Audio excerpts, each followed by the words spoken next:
Hi guys, thanks for tuning into Normal Day in Russia. I've recently purchased the DJI Osmo Pocket just because I'm a little bit crazy about having the latest and greatest in small video equipment that I can take with me everywhere I go. I have two little kids and I want to be able to record everything they do as they grow up, and we often like to have very active outings, go on trips and take part in activities that require us to be on the move. And the video that I take on my main camera, my Sony RX10 Mark III, is great for its purposes. I love the ability to be able to zoom in and out to extreme distances, for example, and the 4K quality is spot on. But the camera isn't exactly small, and lugging it around everywhere I go is, well, less than perfect. So my reserve camera for a while has been GoPro. I've used the GoPro 4, 5, and now I have the GoPro 7, and the video quality on these is great. If you're shooting in the daytime, I'll take this out just for size comparison. Video quality is great during the daytime, but as soon as you get into the early evening, as soon as it starts to get a little bit darker outside, the video quality just becomes horrible. It's grainy, the colors are all wrong, and the sharpness is way off. This camera is not suited for any kind of low light filming at all. Although again, like I said, the quality is fantastic during the day. And what I really love about the GoPro 7 Black is its Hypersmooth video stabilization. I mean, considering the fact that I've been using this without a gimbal, the shots that I've taken have been just amazing. I used to have to do stabilization in post for all of my videos on my RX10 Mark III and on my GoPro, and now I've just been rendering all my shots straight out of the camera as is. So again, the Hypersmooth stabilization is fantastic, and that's actually one of the things that I want to check out the stabilization and compare the Osmo Pocket and the GoPro 7 during the daytime and at night especially, to see if there's any noticeable difference in quality. Now let's go ahead and open up this camera and see what's inside. I'm not going to take too long here. You guys know the specs already off the board. It's got pretty standard specs for what it is. I mean, the most important thing is that it shoots 4K, obviously, 4K 60 FPS.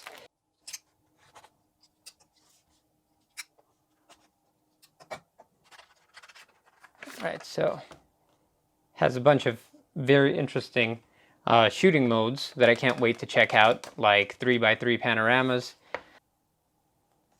Osmo Shield. Okay, so you have insurance off the bat, probably gonna need that. Although usually coverage doesn't exactly work in Russia for all these things. Okay, now wow. The first thing that I can say right off the bat is this is very small. I mean, just it almost feels like I'm gonna break it. I mean, it's incredibly light, and it's obviously well built. I mean, this is plastic. It's a tough kind of plastic, but it's very well built. And the gimbal itself, let's see, okay, so it bottoms out. Okay. The gimbal is made out of high quality metal. Yeah, it's a nice looking camera. And again, just size-wise, obviously it's going to be bigger than the GoPro, just because, you know, you're meant to hold it in your hand like so. But still, I mean, just look at that. It's hard to believe. Another thing that's been bothering me about the GoPros for a while is battery life. I mean, it just eats through batteries even when you're not shooting anything. You turn it on, like I'm afraid to leave it in standby at all, because especially if it's cold outside, like right now, it's 10 degrees below. If I start shooting, I can get maybe, I don't know, maybe 15 minutes off of one battery in the cold. I might be lying about that, but it's, you know, the batteries die very quickly. I have 4 spares with me everywhere I go when I know that I'm going to be shooting. All right, so let's see now. This is where we have the connection for the Thunderbolt and USB-C connection for your mobile phone to use it as a viewfinder. What's very cool about this camera is that there's supposed to be a range of accessories. I know some of them are already out, like the mount to attach it to, you know, GoPro camera mounts. But what I'm really waiting for is for the USB-C to microphone adapter, because from what I've seen so far, the audio quality on the microphone in this is lackluster. I always record with an external mic anyway. It would just be nice if you know, I could get the audio straight into the camera and not have to fiddle with 2 audio tracks afterwards. Okay, so the camera comes with a very nice little case. I like the quality. It's a sort of little rubberized plastic case. Feels very nice. Feels, you know, it feels premium. And then it has also this sort of, then it has this sort of fabric inside of it. Let's see, and how are we supposed to put it in? All right, we put it in sideways with the gimbal looking up. There we go. And snap it in. Okay, that is very compact. It's very compact. I could see myself, you know, sliding this into my rear pocket, no problem when I'm running around. It's amazing. I love this. I mean, the gimbal is so responsive. But this isn't something unexpected from DJI. They've been the leaders in drone technology for a while, so it doesn't surprise me one bit that they can make such high quality handheld portable camera systems as well. So I'm gonna get this up and running and activated, and then I'm gonna, oh, you get this little lanyard. That's nice. And then I'm gonna grab both of these cameras and take them to Moscow. So right now, Moscow is beautiful. They have all the Christmas and New Year's decorations coming up across the city. So I'm gonna take these cameras side by side and you know, try to see how Hypersmooth fares against the DJI Osmo Pocket's gimbal stabilization. And I'll also test the battery life as well as low light effectiveness. I'm gonna head out to the city right now, and you can continue watching the review from there. All right, so we're in Moscow right now, and I have my DJI Osmo Pocket all set up and activated. Oh, wrong side. All set up and activated, and activation was actually really easy. Again, it turns on very quickly, so I'm gonna check out how well it works in comparison to the GoPro. Now, my wife is shooting me on the GoPro 7 Black, and I think I'm just gonna, you know, hold them by hand just to make a really fair comparison of just how smooth each camera is when you're not using any special gimbals. I'm gonna put on my hat because it's really cold outside. So I look funny in this hat, I know. But you know what? I prefer to look funny, but be warm than to freeze to death. So it's what I'm gonna do. Okay, so I have both the GoPro 7 and the DJI Osmo Pocket right next to each other. I'm walking at a fairly brisk pace through central Moscow. And all the settings are the same. They're both shooting at 4K 60. I'm expecting the video quality to be fairly similar because they have the same exact sensor size, they have the same pixel size. A lot of it comes down to the software side of things and how optimized everything is. Okay guys, I'm gonna make a really quick note while editing this video. As it turns out, the GoPro Hero doesn't do Hypersmooth stabilization when it's very cold outside. And it was very cold outside at the time of filming. It was 15 degrees Celsius below zero. So my wife and I were freezing and the cameras were freezing, and I didn't realize that the GoPro wasn't stabilizing the video as it should have been.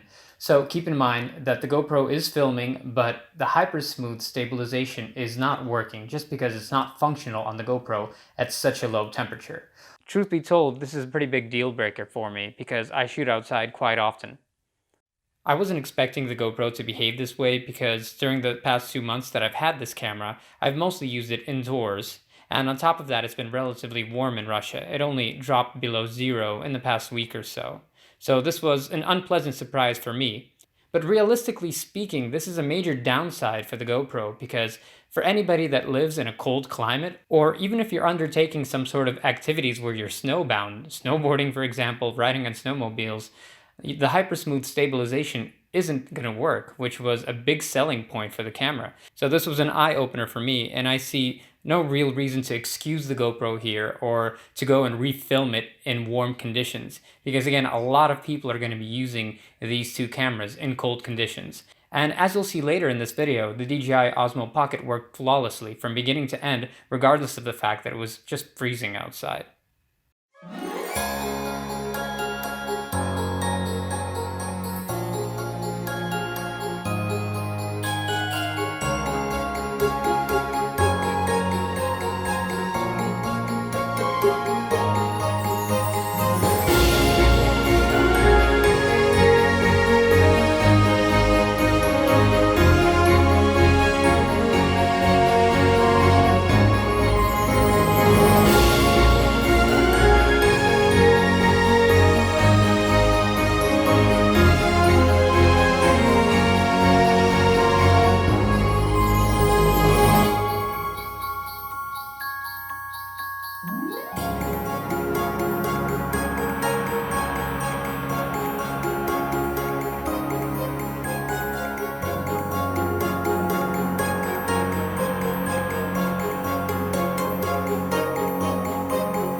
All right, so we just finished taking a couple of shots of Moscow, some of the decorations that they set up in the very center of the city, around the Red Square, around the Bolshoi Theater, and some of the side streets near and around the Kremlin.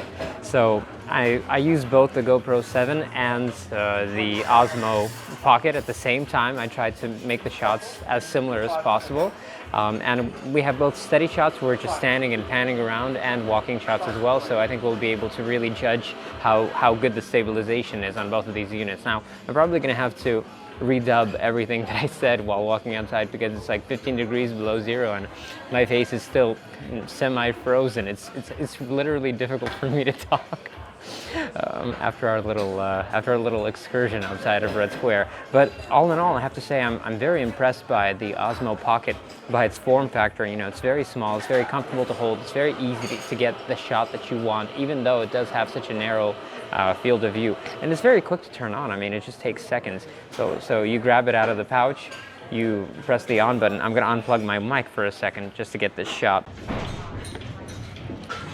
And then you plug in your phone. Shot number 2. There we go. And after which, you know, you have the display of the camera right on your phone, and you can use all the modes properly. But really, the small screen is more than adequate, and what really surprised me is the fact that this little tiny touch screen is a lot more sensitive to your input than even the big screen on the GoPro 7 that my wife is using right now. So I could use my winter gloves and still change modes, whereas on the GoPro that was impossible. At this point, it had gotten almost completely dark outside, and I decided to use the DJI Osmo Pocket to try and film out of a moving vehicle. You can take a look at the results yourself, but I think it's pretty impressive considering how little light there is, with the exception of the Christmas decorations. All in all, I was very impressed by the DJI Osmo, and I'm definitely going to be using this camera a lot, especially in cold conditions. Anyway, please enjoy the rest of the video, and thanks for watching.